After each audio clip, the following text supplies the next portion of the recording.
राजनीति में चमकने वाले चेहरे बहुत होते हैं, पर इतिहास उन्हीं को याद रखता है जो जमीन से उठकर जनता के बीच रहते हैं और गिरकर भी फिर उसी ताकत से खड़े हो जाते हैं। और ऐसी ही एक कहानी है राजस्थान के सांसी इलाके अंता से निकलकर चार चार बार विधायक बने प्रमोद जैन भैया की। बता दें कि 8 दिसंबर 1965 को अंता राजस्थान में जन्मे प्रमोद जैन भैया शुरू से ही ऐसे परिवार से आते थे जहाँ ईमानदारी, सेवा और जमीन से जुड़ा रहना ही पहचान था। लेकिन राजनीति वो भी कभी सपना नहीं था। सपना था अपने लोगों का दर्द सुनना, और उसी ने उन्हें वहां पहुंचाया जहां आज उनका नाम भरोसे का दूसरा नाम बन चुका है। साल 2003 में जब वे पहली बार 12 अटरू से विधायक बने तो लोगों ने सिर्फ एक नेता नहीं बल्कि एक उम्मीदवार को चुना था। फिर साल 2008 में अंता से रिकॉर्ड वोटों से जीत, और इसके बाद साल 2013, 2018 और 2025 में 4 बार जीतने की इस यात्रा ने साबित किया कि जनता उन्हें सिर्फ वोट नहीं देती बल्कि दिल से चाहती है। अशोक गहलोत सरकार में खनन मंत्री और फिर गौपालन मंत्री के रूप में उनका कार्यकाल बेहद चर्चित रहा।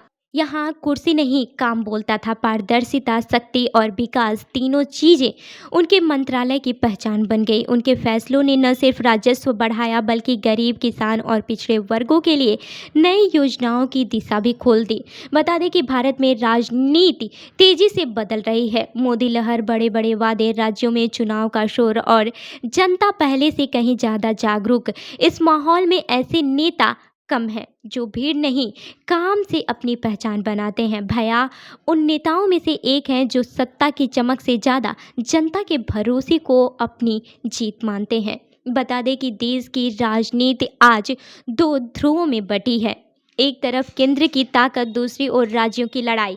इसी बीच वाम दलों की एकजुटता की अपील, मोदी की 144 हारी सीटों पर फोकस और विपक्ष की रणनीतियां, ये सब बताते हैं कि भारत का लोकतंत्र आज सबसे दिलचस्प मोड़ पर है। और ऐसी राजनीति में स्थानीय नेता जो अपने क्षेत्र की नब्ज समझते हैं, सबसे बड़ी भूमिका निभाते हैं। प्रमोद जैन भैया उन्हीं में से एक हैं। अब ये जान लेते हैं कि क्या है उनकी आगे की कहानी। साल 2025 में दोबारा जीतकर अंता के विधायक बने प्रमोद जैन भैया, और ये सिर्फ एक जीत नहीं बल्कि जनता का दूसरा आदेश था, काम मत रोकना, तुम हमारे भरोसे हो। उनकी यात्रा बताती है कि राजनीति सिर्फ सत्ता नहीं, सेवा की सबसे कठिन परीक्षा है। और ये कहानी यही खत्म नहीं होती, क्योंकि असली नेता वही है जो अगली पीढ़ियों के लिए रास्ता बनाता है। तो प्रमोद जैन भैया की कहानी आपको कैसी लगी हमें कमेंट करके जरूर बताएं, और ऐसी ही अन्य कहानियों के लिए हमारी वेबसाइट www.prpnewsindia.com पर विजिट करें। धन्यवाद।